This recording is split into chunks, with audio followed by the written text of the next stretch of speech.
Hello everyone, in this video lesson I am going to present a short paragraph on teachers. Let's begin. 32. Write a short paragraph on teachers. 32. शिक्षक शीर्षकमा एउटा छोटो अनुच्छेद लेख. A teacher is a person who helps students to acquire knowledge. In other words, teacher facilitates students' learning. शिक्षक भनेको त्यस्तो व्यक्ति हो जसले विद्यार्थीलाई ज्ञान प्राप्त गर्न मद्दत पुर्याउँछन्. अर्को शब्दमा भन्नुपर्दा शिक्षकहरूले विद्यार्थीहरूको सिकाइमा सहयोग पुर्याउँदछन्.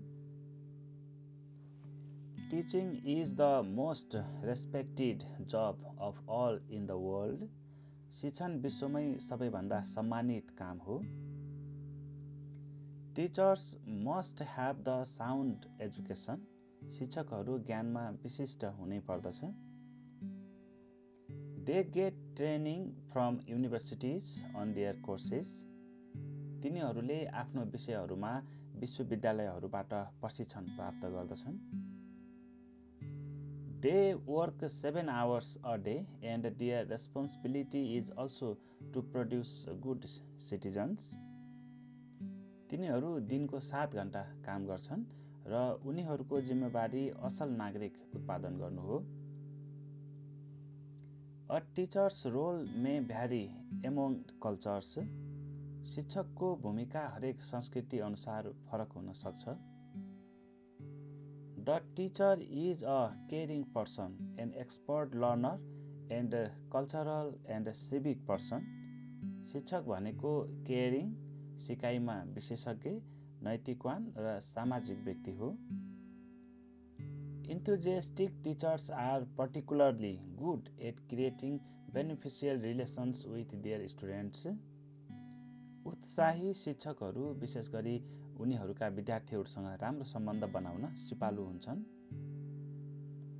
So their salary must be highest of all, but unfortunately their salary is the lowest comparison to others. त्यसकारण उनीहरूको तलब सबैभन्दा बढी हुनुपर्दछ, तर दुर्भाग्यवश तिनीहरूको तलब अरूसँगको दाँजोमा सबैभन्दा कम हुन्छ. Societies must focus to pick well-trained, supported and qualified teachers, one of its top priorities. हरेक समाजले उच्च प्राथमिकताका साथ राम्रो, प्रशिक्षित, समर्पित र योग्य शिक्षकहरू छनौट गर्न ध्यान दिनै पर्छ. 32. Write a short paragraph on teachers. A teacher is a person who helps students to acquire knowledge. In other words, teachers facilitate students' learning. Teaching is the most respected job of all in the world. Teachers must have the sound education. They get training from universities on their courses. They work 7 hours a day and their responsibility is also to produce good citizens. A teacher's role may vary among cultures. The teacher is a caring person, an expert learner, and cultural and civic person. Enthusiastic teachers are particularly good at creating beneficial relations with their students. So their salary must be highest of all. But unfortunately their salary is the lowest comparison to others. Societies must focus to pick well-trained, supported and qualified teachers, one of its top priorities. 32. Write a short paragraph on teachers. 32. शिक्षक शीर्षकमा एउटा छोटो अनुच्छेद लेख. A teacher is a person who helps students to acquire knowledge. In other words, teacher facilitates students' learning. शिक्षक भनेको त्यस्तो व्यक्ति हो जसले विद्यार्थीलाई ज्ञान प्राप्त गर्न मद्दत पुर्याउँछन्. अर्को शब्दमा भन्नुपर्दा शिक्षकहरूले विद्यार्थीहरूको सिकाइमा सहयोग पुर्याउँदछन्. Teaching is the most respected job of all in the world. शिक्षण विश्वमै सबैभन्दा सम्मानित काम हो. Teachers must have the sound education. शिक्षकहरू ज्ञानमा विशिष्ट हुनै पर्दछ. They get training from universities on their courses.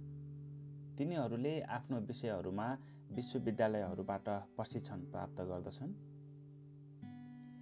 They work 7 hours a day and their responsibility is also to produce good citizens.